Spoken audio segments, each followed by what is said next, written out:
मंगल की रात 8 ਵਜੇ ਇਰਾਨ ਤੇ ਡਰੋਨ ਹਮਲੇ ਦੀ ਧਮਕੀ ਟਰੰਪ ਨੇ ਇਰਾਨ ਨੂੰ ਦਿੱਤੀ ਜਾਣ ਵਾਲੀ ਡੈਡਲਾਈਨ ਦਾ ਵੇਲਾ ਦੱਸ ਦਿੱਤਾ। ਆਪਣਾ ਹੁਰਮਸ ਨਾ ਖੋਲੀ ਤਾਂ ਇਰਾਨ ਦੇ ਪਿਛਲੀ ਘਰਾਂ ਤੇ ਪਲਾਨਾਂ ਨੂੰ ਨਿਸ਼ਾਨਾ ਬਣਾਇਆ ਜਾਵੇਗਾ। ਅਮਰੀਕੀ ਸਦਰ ਦਾ ਫੌਜੀ ਕਾਇਦੇ ਦੇ ਨਾਲ ਨਿਊਜ਼ ਕਾਨਫਰੰਸ ਕਰਨ ਦਾ ਐਲਾਨ। ਅਮਰੀਕੀ ਸਦਰ ਆਪਣਾ ਹੁਰਮਸ ਖੁਲਵਾਉਣ ਲਈ ਗਾਲਾਂ ਕੱਢਣ ਉੱਤੇ ਆ ਗਏ। ਸੋਸ਼ਲ ਮੀਡੀਆ ਉੱਤੇ ਇਰਾਨੀ ਕਾਇਦਤ ਨੂੰ ਪਾਗਲ ਕਰਾਰ ਦੇ ਦਿੱਤਾ। ਆਖਿਆ ਮੰਗਲ ਨੂੰ ਇਰਾਨ ਦੇ ਵਿੱਚ ਪਾਵਰ ਪਲਾਂਟ ਤੇ ਬਰਡਸ ਡੇ ਹੋਵੇਗਾ। ਇਰਾਨ ਦੇ ਵਿੱਚ ਪਿਛਲੀ ਘਰਾਂ ਤੇ ਪਲਾਨਾਂ ਨੂੰ ਇਕੱਠਾ ਜਿਹੜਾ ਪੁੱਲਾਂ ਨੂੰ ਨਿਸ਼ਾਨਾ ਬਣਾਇਆ ਜਾਵੇਗਾ। ਆਪਣਾ ਹੁਰਮਸ ਖੋਲੋ ਨਹੀਂ ਤਾਂ ਜਾਨ ਵਿੱਚ ਸੁੱਟ ਜਾਓਗੇ, ਬਸ ਵੇਖਦੇ ਜਾਓ। ਇਰਾਨ ਦੇ ਵਿੱਚ ਇਹੋ ਜਿਹਾ ਮੰਜ਼ਰ ਵੇਖਿਆ ਜਾਵੇਗਾ ਜਿਹੜਾ ਪਹਿਲੇ ਕਦੇ ਨਹੀਂ ਤੱਕਿਆ। ਅਮਰੀਕੀ ਮੀਡੀਆ ਦੇ ਨਾਲ ਗੱਲਬਾਤ ਵਿੱਚ ਆਖਿਆ ਕਿ ਮੇਰਾ ਖਿਆਲ ਵਿੱਚ ਇਰਾਨ ਨਾਲ ਮੁਆਹਦਾ ਹੋ ਜਾਵੇਗਾ। ਜੇ ਇਰਾਨ ਨੇ ਮੁਆਹਦਾ ਨਾ ਕੀਤਾ ਤੇ ਉਹਨੂੰ ਤਬਾਹ ਕਰ ਦੇਵਾਂਗੇ। ਮੁਆਹਦਾ ਨਾ ਹੋਇਆ ਤਾਂ ਇਰਾਨ ਦੇ ਤੇਲ ਉੱਤੇ ਕਬਜ਼ੇ ਦੀ ਧਮਕੀ ਵੀ ਦੇ ਦਿੱਤੀ।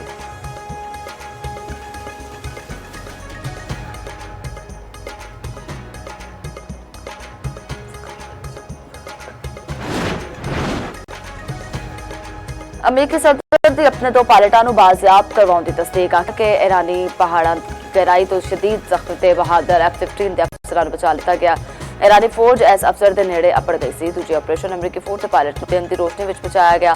ਇਸ ਇਰਾਨ ਦੇ ਉੱਤੇ 7 ਘੰਟੇ ਕੱਢੇ ਤੇ ਇਹ ਗੈਰ ਮਾਮੂਲੀ ਗੱਲ ਹੈ। ਅਮਰੀਕੀ ਫੌਜ ਨੇ ਤਾਰੀਖ ਤੇ ਜ਼ਰੂਰਤਮੰਦਾਨਾ ਆਪਰੇਸ਼ਨ ਵਿੱਚੋਂ ਇੱਕ ਆਪਰੇਸ਼ਨ ਕੀਤਾ। ਸਾਰਿਆਂ ਨੇ ਬਹਾਦਰੀ ਤੇ ਮਹਾਰਤ ਦਾ ਹੈਰਤਅੰਗੇਜ਼ ਮੁਜ਼ਾਹਰਾ ਕੀਤਾ। ਅਮਰੀਕੀ ਤਾਰੀਖ ਵਿੱਚ ਪਹਿਲੀ ਵਾਰ ਤੋਂ ਪਾਇਲਟਾਂ ਨੂੰ ਦੁਸ਼ਮਣ ਦੀਆਂ ਸੱਪਾਂ ਦੇ ਵਿੱਚੋਂ ਵੱਖ-ਵੱਖ ਬਚਾ ਲਿੱਤਾ ਗਿਆ ਹੈ। ਇਰਾਨ ਦਾ ਖਿਆਲ ਹੈ ਕਿ ਅਸੀਂ ਜੰਗ ਉਧਰ ਵਿੱਚ ਛੱਡ ਜਾਵਾਂਗੇ, ਜਦਕਿ ਅਸੀਂ ਉੱਥੋਂ ਨਹੀਂ ਜਾਵਾਂਗੇ। ਇਰਾਨ ਨੇ ਟਰੰਪ ਦੇ ਡੈਡਲਾਈਨ ਮੁਸਤਰਦ ਕਰ ਦਿੱਤੀ। ਟਰੰਪ ਦੇ ਬਿਆਨ ਤੇ ਇਰਾਨ ਦਾ ਸਖਤ ਰੱਦ-ਏ-ਅਮਲ ਸਾਹਮਣੇ ਆ ਗਿਆ ਕਿ ਅਮਰੀਕੀ ਸਦਰ ਟਰੰਪ ਘਟੀਆ ਜ਼ੁਬਾਨ ਦੇ ਇਸਤੇਮਾਲ ਉੱਤੇ ਤਰ੍ਹਾਂ ਟਰੰਪ ਪਾਗਲਪਨ ਦਾ ਸ਼ਿਕਾਰ ਹੋ ਚੁੱਕੇ ਨੇ। ਇਰਾਨੀ ਵਜ਼ਾਰਤ ਖਾਰਜਾ ਦੇ ਤਰਜਮਾਨ ਇਸਮਾਇਲ ਬਾਕਾਇਦਾ ਆਖਣਾ ਟਰੰਪ ਦੇ ਬਿਆਨਾਤ ਉਹਨਾਂ ਦੀ ਮੁਜਰਮਾਨਾ ਸੋਚ ਦੀ ਅਕਾਸੀ ਕਰਦੇ ਨੇ। ਇਰਾਨ ਦੇ ਜਿਹੜੇ ਇਨਫਰਾਸਟ੍ਰਕਚਰ ਨੂੰ ਨਿਸ਼ਾਨਾ ਬਣਾਇਆ ਜਾਏਗਾ। ਮਸ਼ਰਕ ਵਸਤਾਂ ਵਿੱਚ ਅਮਰੀਕਾ ਦੇ ਉਸ ਇਨਫਰਾਸਟ੍ਰਕਚਰ ਨੂੰ ਨੁਕਸਾਨ ਪਹੁੰਚਾਵਾਂਗੇ। ਇਰਾਨੀ ਸੁਪਰੀਮ ਲੀਡਰ ਆਇਤੁੱਲਾ ਮੁਸ਼ਤਬਾ ਖਾਮਨਾਈ ਦੇ ਸੀਨੀਅਰ ਮੁਸ਼ੀਰ ਅਲੀ ਅਕਬਰ ਵਲਾਇਤੀ ਨੇ ਆਖਿਆ ਕਿ ਮੁਜ਼ਾਹਮਤੀ ਮਹਾਜ਼ ਦੀ ਮੁਤਾਹਿਦਾ ਕਮਾਨ ਬਾਬੁਲ ਮੰਦਬ ਨੂੰ ਵੀ ਆਪਣਾ ਹੁਰਮਸ ਵਾਂਗੂ ਵੇਖਦੀ ਹੈ। ਵਾਈਟ ਹਾਊਸ ਦੁਬਾਰਾ ਗਲਤੀ ਨਾ ਦੁਹਰਾਏ। ਆਲਮੀ ਤਜਾਰਤ ਤੇ ਤਵਾਨਾਈ ਦਾ ਬਹਾਓ ਇੱਕ ਹੀ ਵਾਰ ਨਾਲ ਜਿਹੜਾ ਮਫਲੂਜ ਹੋ ਸਕਦਾ ਹੈ।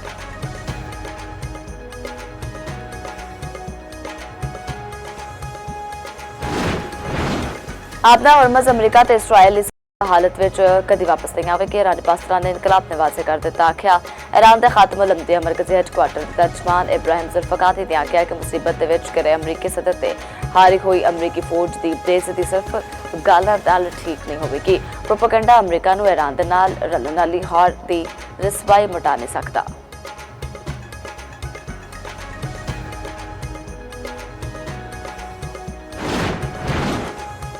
ਅਮਰੀਕਾ ਨੂੰ ਅਲਟੀਮੇਟਮ ਨਹੀਂ ਦੇਣਾ ਚਾਹੀਦਾ। ਵਾਈਟ ਹਾਊਸ ਨੂੰ ਅਲਟੀਮੇਟਮ ਦੀ ਜ਼ੁਬਾਨ ਤਰਕ ਕਰਕੇ ਦੇਣੀ ਚਾਹੀਦੀ ਹੈ। ਦੂਸਰਾ ਮੁਤਾਲਬਾ ਇਰਾਨੀ ਮਨਸਬ ਦੇ ਨਾਲ ਗੱਲਬਾਤ ਵਿੱਚ ਰੂਸੀ ਵਜ਼ੀਰ ਖਾਰਜਾ ਨੇ ਆਖਿਆ ਅਮਰੀਕਾ ਨੂੰ ਹਾਲ ਦੀ ਬਿਹਤਰੀ ਵਿੱਚ ਆਪਣਾ ਕਿਰਦਾਰ ਅਦਾ ਕਰਨਾ ਪਵੇਗਾ। ਸੂਰਤ ਹਾਲ ਨੂੰ ਮੁਜ਼ਾਕਰਾਤ ਦੇ ਰਸਤੇ ਉੱਤੇ ਵਾਪਸ ਲਿਆਉਣਾ ਪਵੇਗਾ। ਉਮੀਦ ਹੈ ਤਨਾਜ਼ਾ ਘੱਟ ਕਰਨ ਦੀਆਂ ਕੋਸ਼ਿਸ਼ਾਂ ਨਤੀਜਾਖੇਜ਼ ਸਾਬਤ ਹੋਣਗੀਆਂ। ਸਰਗਈ ਲਾਰੋਫ ਹੋਰ ਬੋਲੇ ਕਿ ਅਫਰੀਕਾ ਨੂੰ ਸਫਾਰਤੀ ਕੋਸ਼ਿਸ਼ਾਂ ਨੂੰ ਨੁਕਸਾਨ ਪਹੁੰਚਾਉਣ ਵਾਲੇ ਇਕਦਾਮਾਂ ਤੋਂ ਬਚਣਾ ਚਾਹੀਦਾ ਹੈ। ਇਸ ਤੋਂ ਪਹਿਲਾਂ ਚੀਨੀ ਵਜ਼ੀਰ ਖਾਰਜਾ ਵਾਂਗ ਯੀ ਨੇ ਰੂਸੀ ਸਰਗਈ ਲਾਰੋਫ ਨਾਲ ਟੈਲੀਫੋਨ ਤੇ ਰਾਬਤਾ ਕੀਤਾ। ਵਾਂਗ ਯੀ ਨੇ ਆਖਿਆ ਆਪਣੇ ਹੁਰਮਸ ਦੇ ਬਹਿਰੀ ਰਸਤੇ ਦੀ ਬਹਾਲੀ ਜੰਗਬੰਦੀ ਨਾਲ ਹੀ ਮੁਮਕਿਨ ਹੈ। ਦੂਜੇ ਪਾਸੇ ਨਾਇਬ ਵਜ਼ੀਰ ਆਜ਼ਮ ਇਸਹਾਕ ਜ਼ਾਰ ਦਾ ਸਾਊਦੀ ਵਜ਼ੀਰ ਖਾਰਜਾ ਨਾਲ ਰਾਬਤਾ ਖਿੱਤੇ ਦੀ ਸੂਰਤ ਹਾਲ ਉੱਤੇ ਗੱਲਬਾਤ।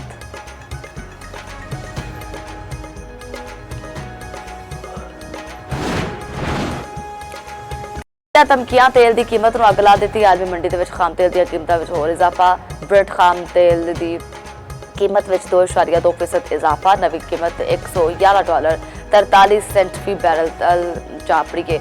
WTI ਖਾਮ ਤੇਲ ਵੀ 2.7% ਮਹਿੰਗਾ। ਫੀ ਬੈਰਲ ਕੀਮਤ $114.57 ਤੇ ਆ ਗਈ ਹੈ। यूरोप ਵਿੱਚ ਡੀਜ਼ਲ 2022 ਦੇ ਬਾਅਦ $200 ਫੀ ਬੈਰਲ ਤੋਂ ਵੱਧ ਗਿਆ।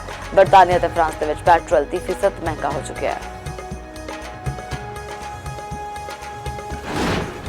ਇਸਰਾਇਲ ਤੋਂ ਮਿਜ਼ਾਈਲਾਂ ਦੀ ਬਾਰਿਸ਼। ਇਸਰਾਇਲ ਸ਼ਹਿਰੀਆਂ ਵਿੱਚ ਤਬਾਹੀ। ਹਰ ਪਾਸੇ ਅੱਗ ਲੱਗ ਗਈ। ਦਮੋਨਾ ਇਸਰਾਇਲੀ ਪੈਟਰੋਲ ਕੈਮੀਕਲ ਤਨਸੀਬਾਤ ਉੱਤੇ ਹਮਲੇ। ਇਰਾਨੀ ਮਿਸਾਈਲ ਨੇ ਹਾਈਫਾ ਦੇ 7 ਮੰਜ਼ਲਾ ਇਮਾਰਤ ਨੂੰ ਮਿੱਟੀ ਵਿੱਚ ਮਿਲਾ ਦਿੱਤਾ। ਇਰਾਨੀ ਮਿਜ਼ਾਈਲ ਵਜਨ ਦੇ ਨਾਲ 4 ਇਸਰਾਇਲੀ ਜ਼ਖਮੀ ਦੀ ਹਾਲਤ ਤਸ਼ਵੀਸ਼ਨਾਕ। ਰੈਸਕਿਊ ਨੇ ਕਈ ਬੰਦਿਆਂ ਦੇ ਮਲਬੇ ਤਲੇ ਤੋਂ ਹੋਣ ਦਾ ਖਦਸ਼ਾ ਵੀ ਜ਼ਾਹਰ ਕਰ ਦਿੱਤਾ ਹੈ।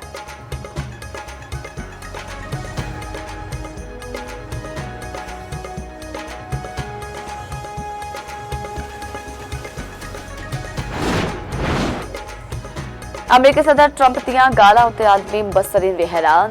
CNN ਦਾ ਪੈਨਲ ਦੰਗ ਰਹਿ ਗਿਆ। एंकर ने आख्या इंफ्रास्ट्रक्चर उत्ते हमला जंगी जर्म है। न्यूयॉर्क टाइम्स के रिपोर्टर गुलाम ने आख्या कि ट्रंप मतजाद बयान दे रहे हैं। आलमी अमूद माहिर ब्रिट ने भी तनकीद की थी, आखिया इंज की जुबान इस्तेमाल करने के नाल ट्रंप को डील नहीं लभेगी।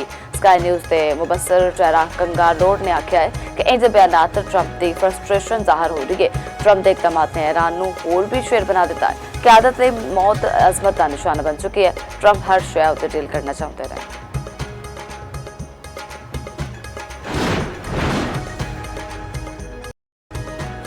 फौजियों बाजियाब कराने का अमरीकी ऑपरेशन नाकाम। ऑपरेशन में तो अमरीकी C-130 ते 2 ब्लैक हॉक हेलीकॉप्टर सटे गए। ईरानी पाकिस्तान इनकलाब का दावा। ईरानी खबर एजेंसी फार्स ने तबाह C-130 तैयारी की वीडियो जारी कर दी। ईरानी स्पीकर कलिबाफ ने अमरीकी तैयारी की तबाही की तस्वीर भी शेयर कर दी। अमरीका को होर 3 इंच की फतूहात लभियां और पूरा तबाह हो जाएगा।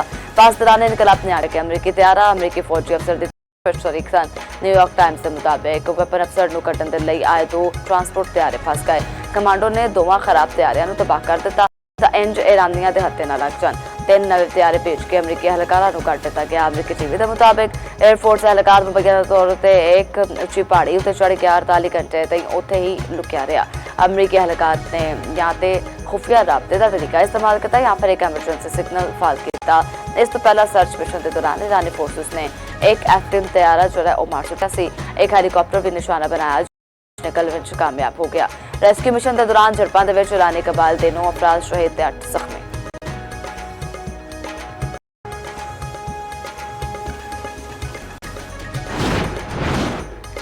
ईरान उत्ते अमरीका ते इसराइल के हमले के ईरानी कमांडर ब्रिगेडियर जनरल मसूद शहीद। ईरान में शहरी इंफ्रास्ट्रक्चर उत्ते हमले हो रहे हैं। ट्रंप ने तेहरान उत्ते बमबारी की वीडियो शेयर कर दी। ईरानी फौज के कई आला कमांडरों को शहीद करने का दावा। अमरीकी मीडिया के मुताबिक हमलों के 50 तो वध सीनियर ईरानी अहदेदार शहीद हो गए हैं। ईरानी हुकाम के मुताबिक जंग के आगाज तो हम तक 30 तो वध यूनिवर्सिटियों उत्ते हमले किए गए। अर्दबीर उत्ते हमले में 3 बंदे शहीद 3 जख्मी।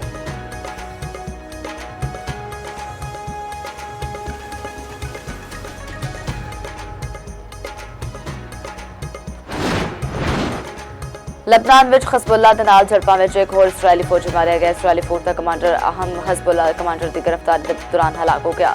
हालिया जंग के हिजबुल्ला नाल जंग में 11 इसराइली फौजी मार चुके हैं। लबनान की मुजाहमती तंजीम हिजबुल्ला की ताकत ने इसराइल को हैरान करके रख दिता। इसराइली फौजी कमांड ने एतराफ़ किया कि हिजबुल्ला तवील अरसे तक मुसलसल हमले रखती है। हिजबुल्ला के कोल तकरीबन 10,000 रॉकेट के मुताबिक लॉन्चर्स मौजूद ने। हिजबुल्ला बारे जड़ा अंदाजा लाया गया सी। हकीकत इस तो वो कितने मुख्तलिफ है। लबनानी दारुल हुकूमत बैरूत में इसराइल का एक और दिन में 7वां हमला। लबनानी जनूब लबनान में बमबारी के नाल 2 जख्मी।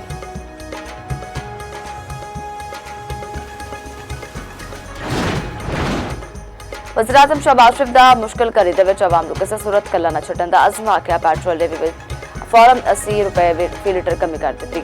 टोल टैक्स में समाही 25% वाधा भी वापस ले लिया गया। मुश्किल वेले में जिस हद तक मुमकिन है आवाम की रिलीफ लिए इकदाम कर रहे हैं। हुकूमत ने कौमी पैकेज से तयशुदा रकम जमा करवा दी। जड़ी लायक तहसीन सबसिडी के नफाज से पेशरफ इजलास में गलबात करते हुए वज़ीर-ए-आज़म ने आख्या पाकिस्तान रेलवे 6 अरब रुपए की सबसिडी फ्राहम कर रही है, जिसकी वजह नाल मुसाफिर ट्रेनां उत्ते माल गड्डियां के किराया किसी भी किस्म का इजाफा नहीं किया जा रहा। 3 हफ्तों के 129 अरब रुपए का अवामी रिलीफ पैकेज दिता गया। मुसाफिर बसां 1 लाख मिनी बसां वैगनां 40,000 माहाना सबसिडी दी गई।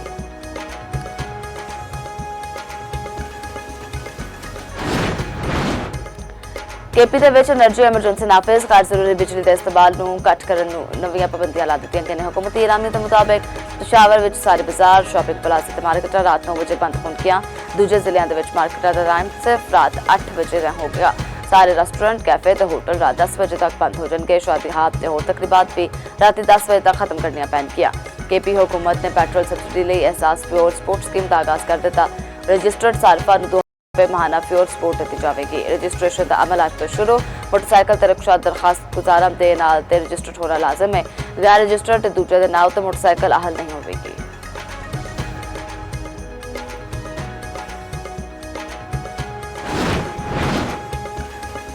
ट्रांसपोर्टर राही आवाम को रिलीफ दिता जा रहा है। जंग वधन तो पहला वाले किराए नाफिज अमल होंगे। बस कोस्टर ते स्कूल वैन के किराए नहीं बदलाए जाएंगे। रूट खर्च से ईंधन के हिसाब के मदद की जाएगी। वज़ीर आला से मुराद अली शाह की न्यूज़ कॉन्फ्रेंस।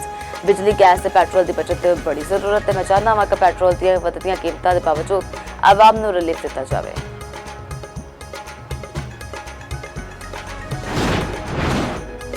बलूचिस्तान ਦੇ ਵਿੱਚ ਸਾਰੀਆਂ ਮਾਰਕੀਟਾਂ ਤੇ ਸ਼ਾਪਿੰਗ ਸੈਂਟਰਸ ਰਾਤ 8 ਵਜੇ ਬੰਦ ਕਰਨ ਦਾ ਐਲਾਨ ਮਹਿਕਮਾ ਦਾਖਲਾ ਬਲੂਚਿਸਤਾਨ ਦੇ ਐਲਾਮੇ ਜਾਰੀ ਕਰ ਦਿੱਤਾ। ਦਵਾਖਾਨੇ ਤੰਦੂਰ ਤੇ ਨਬਾਈ ਐਸ ਪਾਬੰਦੀ ਤੋਂ ਮੁਸਤਸਨਾ ਕਰਾਰ। ਸ਼ਾਦੀ ਵਿਆਹ ਤੇ ਦੂਜੇ ਤਕਰੀਬਾਤ ਰਾਤ 10 ਵਜੇ ਤੱਕ ਖਤਮ ਕਰਨੀਆਂ ਪੈਣਗੀਆਂ।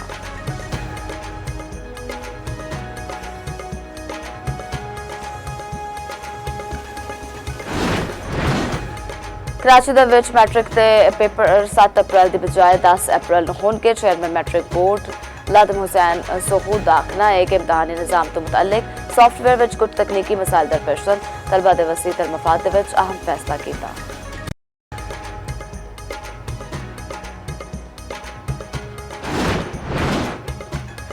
भारत बौखलाहट का शिकार हवास बाख्ता हो चुका है। भारत ने फॉल्स फ्लैग ऑपरेशन की कलकत्ता तक पहुंचावांगे। वज़ीर दफा खारजा आसिफ सियालकोट विच मीडिया नाल गलबात आखिया हैरान इसराइल जंग के असरात का सानू सामना करना पेगा।